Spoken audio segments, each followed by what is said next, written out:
You got to have a couple screws loose for sure. You have to have that thing, that factor, right? You got to be a fighter, and you got to be a little crazy.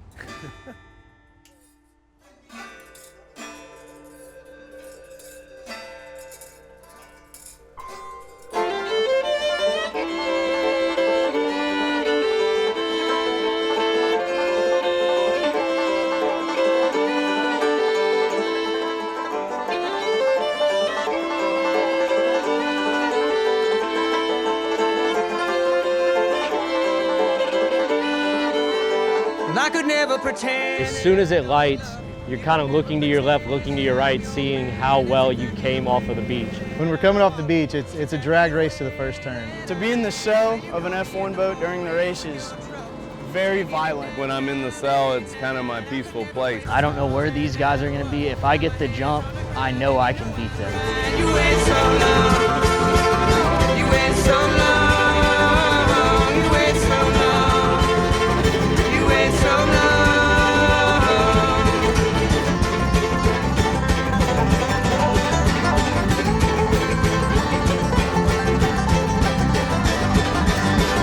It's a coffee standard every time. Basically, you're flying a boat. I mean, when conditions are right, we never come out of the throttle. All we're doing is changing motor angle. Slams down hard, turns really hard. You don't have to let off the throttle or anything like that. You just get the wind out of the tunnel and the boat will do what you want. The boat's almost floating while you're going down the straightaway, and then the next second it's taking the hardest left turn you could ever imagine. They used to take Formula One car drivers to two-seater events where they had race boats, and these guys were like, "You people are crazy."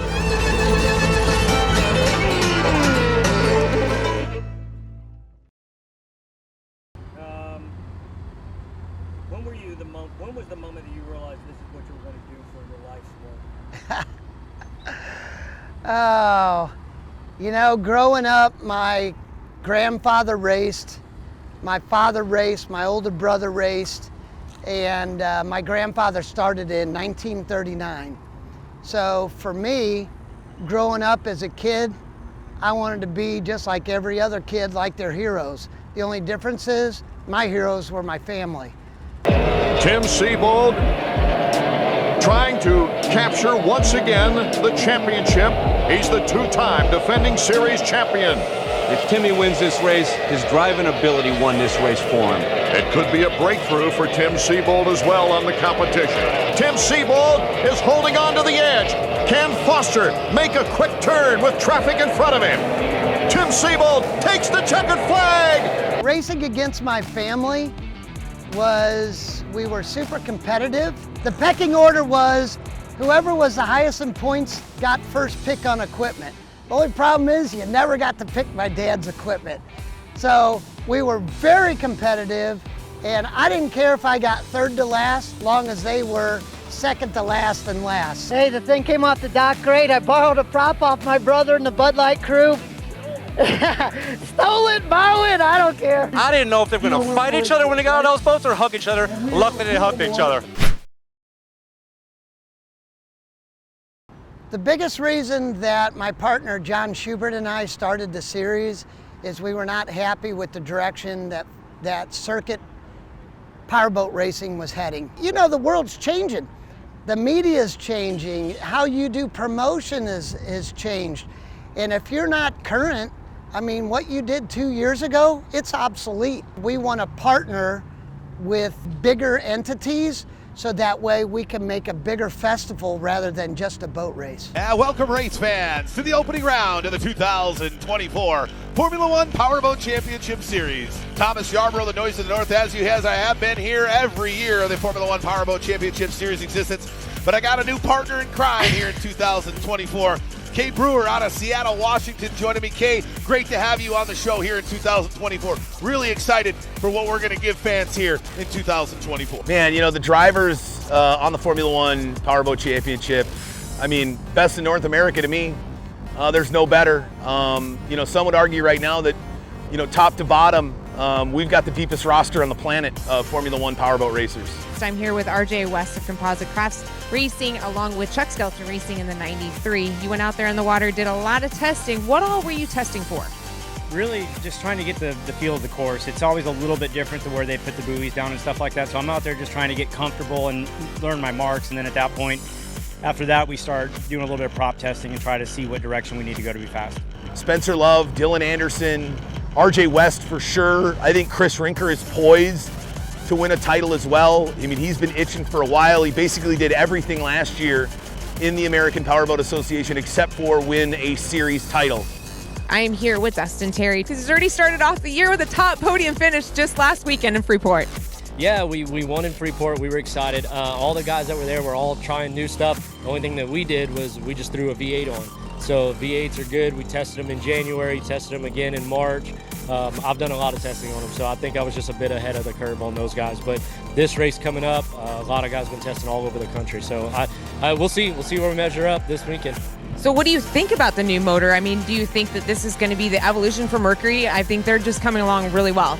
They are. They have been hands-on with us, and we're sticking by their side. They have done so much work to keep developing, keep tuning.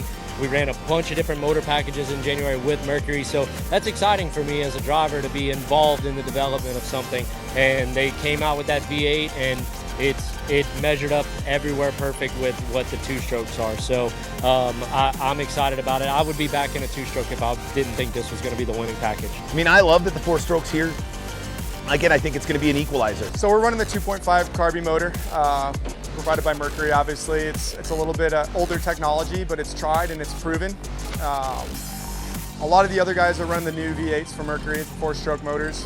I think that's kind of the way the series is swaying, the wave of the future. Now what it does is you've got a motor that you can run for 2-3 years on one motor. You know, if you want to, you can get it refreshed at the end of every season, but you don't have to spend your nights and hours tearing apart motors. You can be analyzing data on the 12 different props that you ran. But what now it does is say, hey, listen, I don't care how much money you spend, that motor's not gonna be any different than the one I have, and you gotta outwheel me on the water to beat me.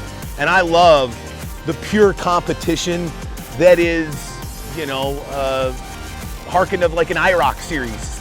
The boats are amazing and the boat builders are fantastic, but I mean, that's just a pretty buoy floating on the water without the guy behind the wheel. And what some of these guys can do, it still blows my mind every day. All right, we're coming up on a test flag. For those of you new to us here on the Formula One Powerboat Championship Series, we're going to go 1 minute in 10-second intervals down to 20 seconds. During the countdown is definitely the quiet before the storm. It's trying to focus, be ready on the button, but not jump the start. I feel kind of a little bit of zen and it's quiet and you're actually breathing and you feel kind of at peace. I don't know how to describe it. You're seeing kind of everything in slow motion. You're feeling really nothing, just adrenaline pumping through your body. 1 minute, drivers, 1 minute. Will the man on the pole, Chris, the real deal Rinker, try to start this season off in his pursuit of his first F1 PC championship? 50 seconds, drivers, 50 seconds. Plan A is if it goes out in front, you're looking forward. Plan B is if it doesn't, you're figuring out how to get out of a bad case scenario and make a better scenario out of it. Or will the 93 of RJ West in that 4-stroke bring victory to the first 4-stroke motor in U.S. Formula One Powerboat history? 30 seconds, drivers, 30 seconds. Or could it be the 03 of Dustin Terry, the 8 of Jeremiah Mayo, the 17 of Dylan Anderson, or APBA President Chris Fairchild? Let's crown a champion in 24. 20 seconds, drivers, you're under starters' orders.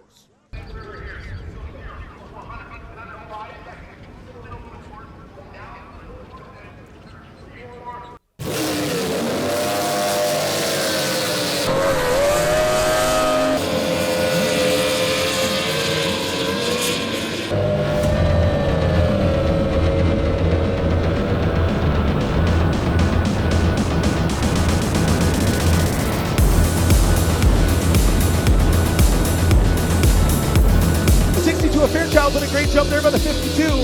Look at Chris Rinker. He is battling it out with RJ West. Way wide, shoving RJ outside. My biggest competition, there's a lot of really good competition. So, you know, RJ West is obviously a fierce competitor. Battle going on for the title here at Port Neches Riverfest in the opening round. This is what you expect on the Formula One Powerboat Championship Series. Race in and race out. We've got battles all over the course. Of course, we got the 03 Dustin Terry. He's trying to chase down the 93 at West, but if he looks in his rearview mirror, he's got Jeremiah Mayo, he's got Dylan Anderson, and he's got Chris Fairchild. Jeremiah Mayo, Dylan Anderson's incredible, Dustin Terry. So, I mean, the top 5 or 6 guys are really, could be at the top of the podium almost at any race.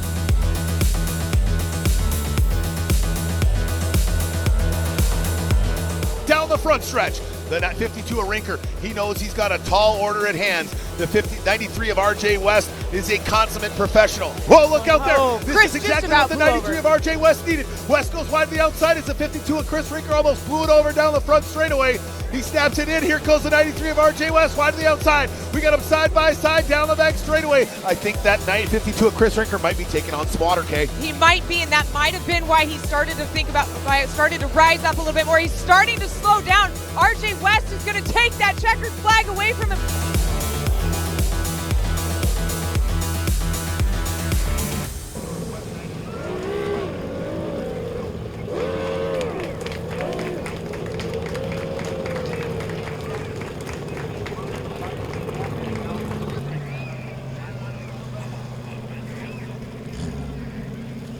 Difficult to get you through all of this. All your competitors were the first ones to come up here and congratulate you. Congratulations, RJ West. A lot of work put into the 93 Chuck Skeleton Racing, and this is paid off with a checkered flag only to you.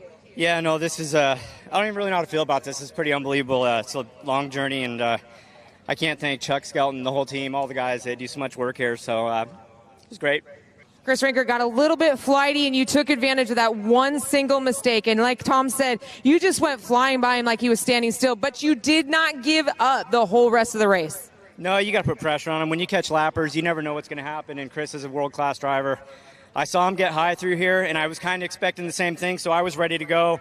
I started catching up. I had to hold him tight in that corner and just play fair.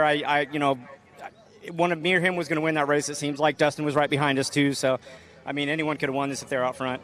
Congratulations one more time to Mr. RJ West, Chuck Skelton Racing Composite Craft, a checkered flag. Back up to you, Tom. I've been riding, I've been vibing, riding down to the city at